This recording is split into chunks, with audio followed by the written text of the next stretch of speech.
Laut Natuna masih menjadi sengketa hingga detik ini. Cina, Malaysia, dan Indonesia sama-sama mengklaim hak kepemilikan atas Laut Natuna. Sebelumnya, seorang pakar asal Malaysia membuat klaim jika Pulau Natuna milik negeri jiran, dengan membeberkan beberapa fakta sejarah yang ada. Perairan yang masuk dalam zona ekonomi eksklusif itu memang menjadi incaran banyak negara. Seringkali dijajaki oleh kapal-kapal asing yang melakukan illegal fishing, termasuk dari Cina. Dengan kekayaan sumber daya alam yang ada, bukan hal aneh jika banyak negara mengklaim kepemilikan atas wilayah Indonesia itu. Laut Natuna Utara memang terletak di sisi utara terluar Indonesia dan berbatasan langsung dengan wilayah Vietnam, Filipina, Malaysia, dan Singapura.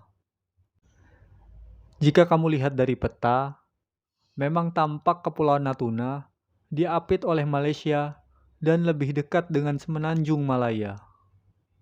Maka, bukan hal yang aneh jika banyak pihak di negeri jiran itu mengklaim kepemilikan atas Kepulauan Natuna.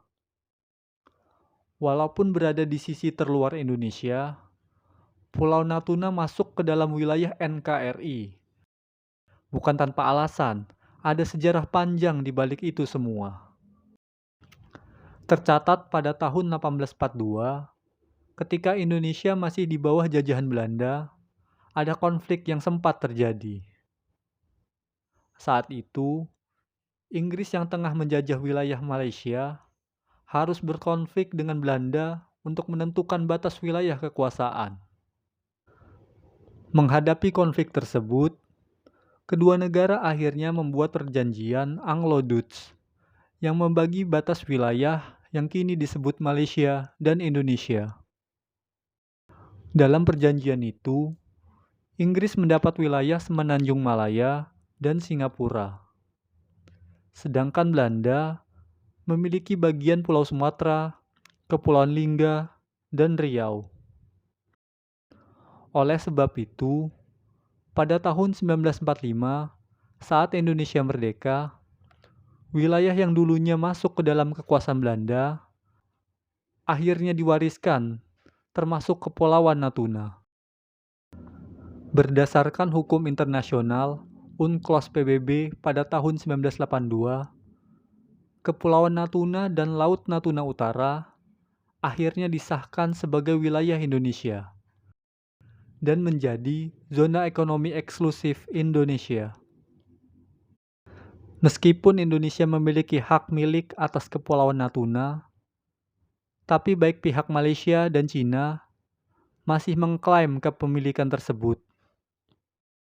Cina berulang kali mengklaim Laut Natuna Utara berada di kawasan kekuasaan mereka. Hal ini berdasarkan 9 garis putus-putus atau 9 dash line. Klaim tersebut berdasarkan peta lawas tahun 1940-an. Sehingga klaim Cina tersebut tidak bisa diterima oleh pihak PBB. Sedangkan pihak Malaysia mengklaim Kepulauan Natuna karena kedekatan pulau dengan wilayah mereka dan sejarah di masa lampau. Meskipun begitu, kepemilikan Pulau Natuna sudah ditetapkan dengan sejarah dan secara sah berdasarkan hukum internasional milik Indonesia. Semoga penjelasan singkat di atas bisa dipahami, dan jika kamu punya pendapat lain, silahkan tulis di kolom komentar ya. Terima kasih.